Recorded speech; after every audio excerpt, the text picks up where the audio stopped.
Chemistry, and today we are going to discuss about electronic configuration. So, what is electronic configuration?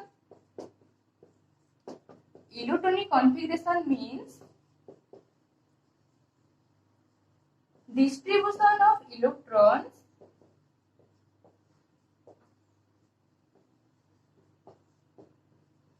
around the nucleus.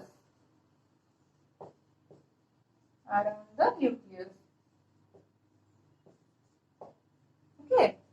So, what is electron? What is nucleus? So, before discussing about electronic configuration, first of all, we have to know what is an atom, what is an element, what is electron, what is proton, what is nucleus, etc. So, first discuss about what is an atom.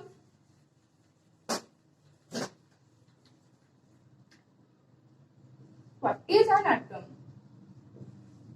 Atom is the smallest part of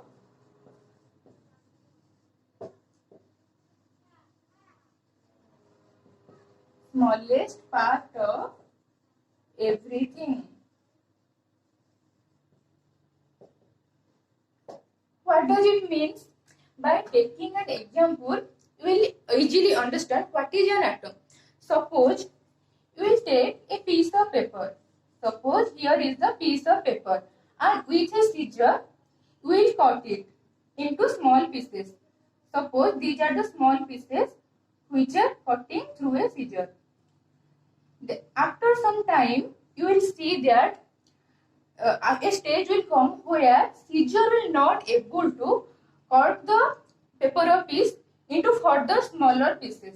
That time, after some time, that piece of paper will reach at its minimum level. Now, that means smallest level, where scissor is not able to cut it into further subdivision. So that small piece is known as an atom of that piece of paper. Okay. Then after knowing about atom, we will know what is electron, what is proton, what is nucleus. So, what is an electron and proton? Electron and proton are the subatomic particles. Electrons and protons are the subatomic particles.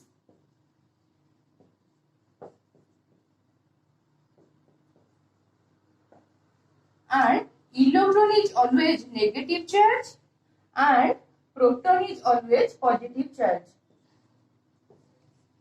Okay. And one thing, in an atom or element, the atomic number is equal to presence of proton in that element. So, we can say atomic number of an element is equal to number of proton.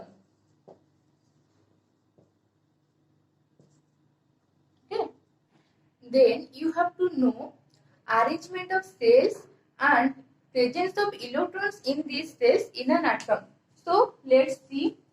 Suppose this is the atom, and surrounding this, these cells are present. This is the center of the atom, center of the atom or element, and surrounding the center, these cells are present, and these are known as K, L, M and N cell.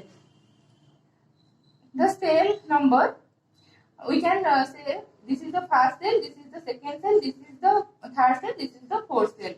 And the cell which is very closer to the center is known as the first cell, and after that which is present around the first cell is known as second cell, and next one is third cell, and next one is fourth cell. So this is the arrangement of cell surrounding the nucleus, center of the atom, and The electrons which are present in these cells are known as the cell's electrons. And one thing, each cell has a capacity to bear some number of electrons. That means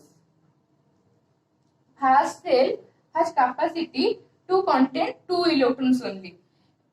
If another 1 electron we have to supply, then that electron will enter in the second cell. So how we will able to know the first cell contain 2 electron, second cell contain how much number of electron? So for that we have to apply a rule or formula, that is 2n square. Okay. What is n?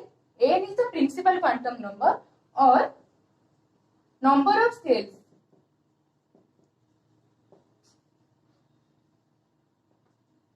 For first or this cell, for first cell n is 1, for second cell n is 2, for third cell n is 3, for fourth cell n is 4. So by applying this formula we can easily calculate in which cell what number of electrons should be present. So here you can see, here is the first cell, and for first cell n is equal to 1. So 2 into 1 square is equal to 2.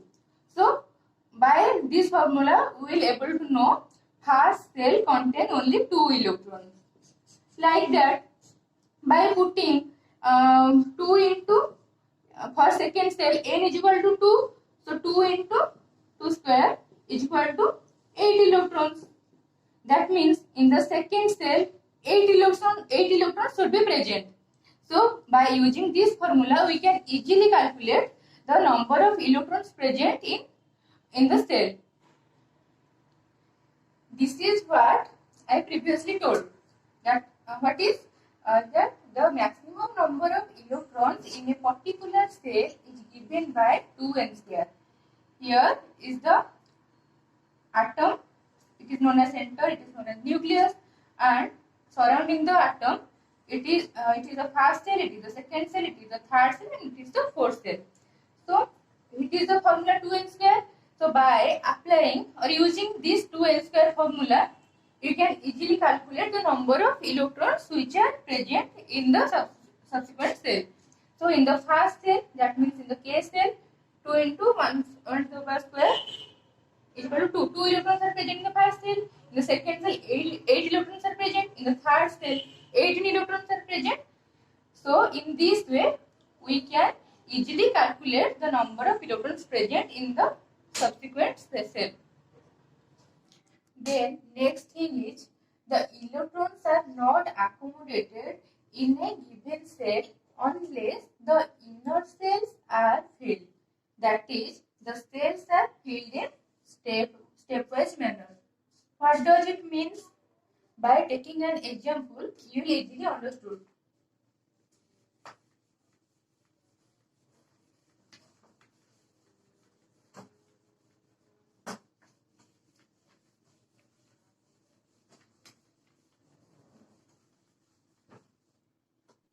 Suppose an element is there, and this is the first cell, this is the second cell, this is the third cell. Okay, and we know by 2n square formula, first cell consists of only 2 electrons, second cell consists of 8 electrons. So here, if we have to arrange the electrons in the cell, then what should we do? We have to enter the electrons in first cell. Until the first cell is not filled up, we cannot move to the second cell. So by taking an example, we will easily understand it.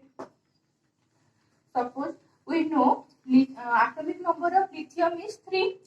Example, atomic number of lithium is equal to 3, and we know atomic number is equal to the number of proton atom, and in a neutral atom, the number of proton is equal to the number of electrons. So we can say the number of electrons present in the lithium is 3.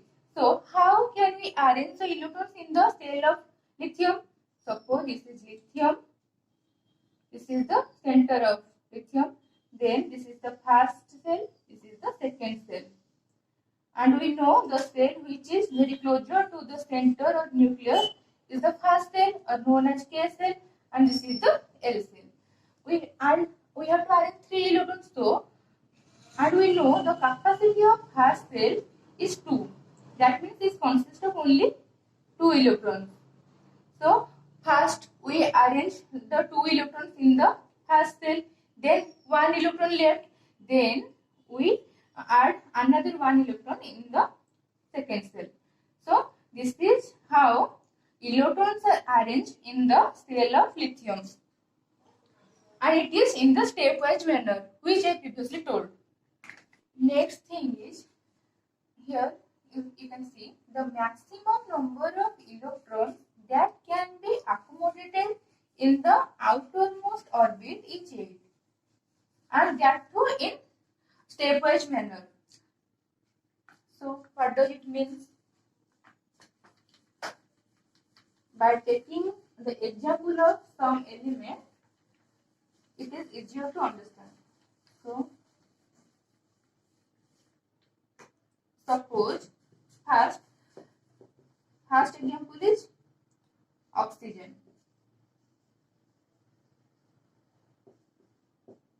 Atomic number of oxygen is 8. That means 8 electrons are present in the cell of oxygen. So suppose this is the oxygen atom and this is the inner cell and outermost cell of the oxygen atom. Here we know we have to fill 8 electrons in the cell, and here by applying 2n square formula, we can arrange 2 electrons in the first cell and rest 6 electrons can be arranged in the second cell. 3, 4, 5, 6. So this is the arrangement of electrons in the cell of oxygen. Here you can see by arranging this type, 8 electrons can be entered or arranged in the cells of oxygen. Here 1, 2, 3, 4, 5, 6, 7, 8. In this way, we can arrange the electrons of an atom. Then after, suppose, then take another example, that is neon. What is the atomic number of neon? Atomic number of neon is 10. So, how we arrange the electrons in a cell? Here is the neon. It is the center of this atom, and this is the cells of neon. So we have to arrange 10 electrons. So by applying 2n square formula, we all know first cell can consist of 2 electrons and second cell consists of 8 electrons. So we arrange 2 electrons in the first cell and rest 8 electrons in the second cell. 3, 4. Okay. So this is the arrangement of electrons in case of neon. So by knowing each formula and each rule, we can easily arrange the electrons in the cell of that particular atom. Then let us see the arrangement of electrons in the sodium atom. What is sodium? Sodium is represented as Na. What is its atomic number? Atomic number of sodium is 11. So its electronic configuration is 1s2, 2s2, 2p6 and 3s1. Here in the first cell, you can see 2 electrons are arranged. Here 2 is the principal quantum number, and here in the second cell 6 plus to 8 electrons are arranged because we know by 2n square formula. In the second cell, only 8 electrons can be accommodated. So, here, after that, only 6 plus 2, 8 plus 10. 10 electrons are arranged and rest 1 electron is left. So, we arrange the rest 1 electrons in the third cell. Okay, so this is the electronic configuration of sodium, whose atomic number is 11. So, how can we arrange it? Suppose here is the sodium and it is the center of this atom, and this is the first cell, this is the second cell, and this is the third cell. So here this is the electronic configuration, and from this we can see there are 2 electrons are present in the first cell. So we arrange 2 electrons in the first cell. In the second cell 8 electrons are present. So in the second cell we arrange 8 electrons. And in the third cell only 1 electron is present. So this is how the electrons are arranged in the cell of sodium atom. This is the first cell, this is the second cell, and this is the third cell. So here in this way we can easily write electronic configuration of any atom. But we have to remember the point. What are the point? First point is we have to keep in mind that 2n square formula. By using this formula, you can easily know how much number of electrons are present in a cell. And by using this formula, I previously told what? In the first cell, 2 electrons are present. In the second cell, 8 electrons are present. In the third cell, 18 electrons can be present. But another rule is outermost orbit cannot accommodate more than 8 electrons. So in that case, we have to arrange 8 electrons in the valence cell. That means it is the outermost cell, and rest electron in the next cell. So for doing electronic configuration, we have to know one thing. What is S, P, what is D, and A. So we know surrounding the nucleus there are some cells are present, and soft cells are present in those cells, and some orbits are present in each subcells. So what are the cells, subcells, and orbit? How can we define the number of orbit which are present in the subcell? How can we define the number of subcells which are present in the cell? So for doing this, we have to keep in mind the formula 2L plus 1. So by using this formula, you can easily define the number of subcells. So for knowing all about this, we have some basic knowledge, a basic idea about quantum numbers. You know, there are 4 types of quantum number. Principal quantum number is represented as N. Azimuthal quantum number is represented as L. Magnetic quantum number is represented as M. And spin quantum number is represented as S. So, we all know that azimuthal quantum number for S is 0, for P is 1, for D is 2, and for A is 3. So, another thing is, by using this formula, you can easily know how much orbit is present in a subcell. So what is this? 2L plus 1. So for S subcell, use this formula. What will we get? 2L plus 1. We know for A subcell L value is 0. So 2 into 0 plus 1 is equal to 1.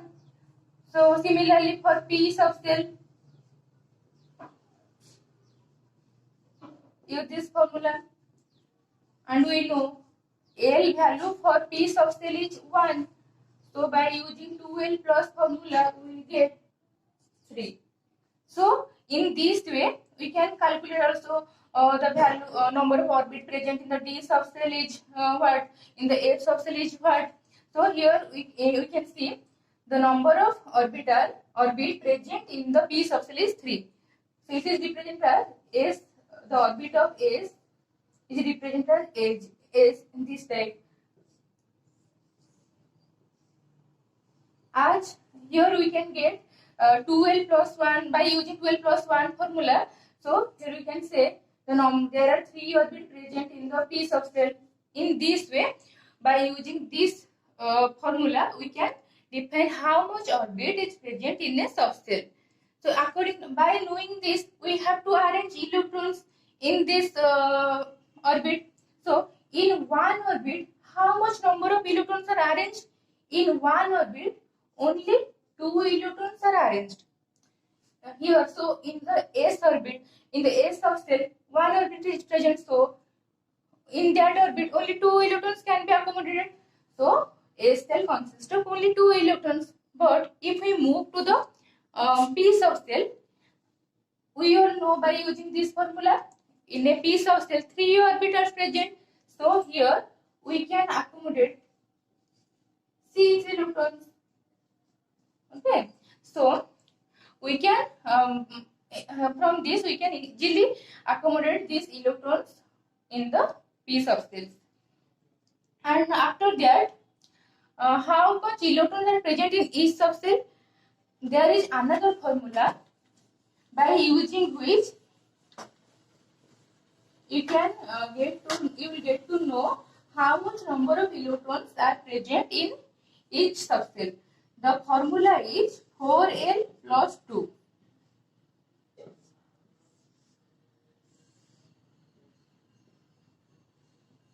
So for a subcell, how much electron is present in the a subcell? Use this formula 4l plus 2. L value for S is 0. So by using 4l plus 2, we get 2. So here we can easily get and easily know there are 2 electrons are present in the S subcell. How much electron is present in the P subcell? Similarly, 4l plus 2. So 4 into L value of P is 1. So 6 electrons. So by using 4l plus 2 formula, we can define how much number of electrons are present in each subcell. So by knowing this, you can easily arrange the electrons in the cells or subcells or orbits in the of a element.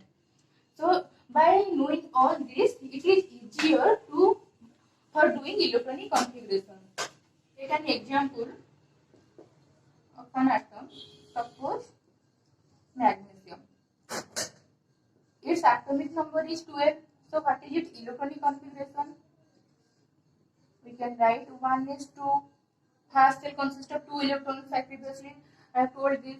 1s2, 2s2, 2p6 and 3s2. So here you can see or verify the previous formula. A subcell consists of 2 electrons, which we get by using 4l plus 2 formula. So 4l plus 2. That means for A subcell, L value is 0. So number of electrons in A subcell is 2. Here in the second cell, first cell complete. Second cell, 6 plus 2, 8 electrons are present. In the third cell, 2 electrons are present. Here, one thing you have to keep in mind that the electrons are not entered in the third cell until the second cell is fulfilled. Here you can see here second cell is fulfilled. That means second cell, we know second cell consists of 8 electrons. So here second cell consists of 8 electrons. So after that another electron enter into next cell. But because if one can say second cell consists of 7 electrons and then after we jump to the third cell, this is not possible. You can jump or move to the third cell only after the fulfillment or completion completion after completion of electrons in the second cell. So this is all about electronic configuration. So by using these formulas and keeping in mind these procedures, you can easily do the electronic configuration of any atom. Okay, thank you.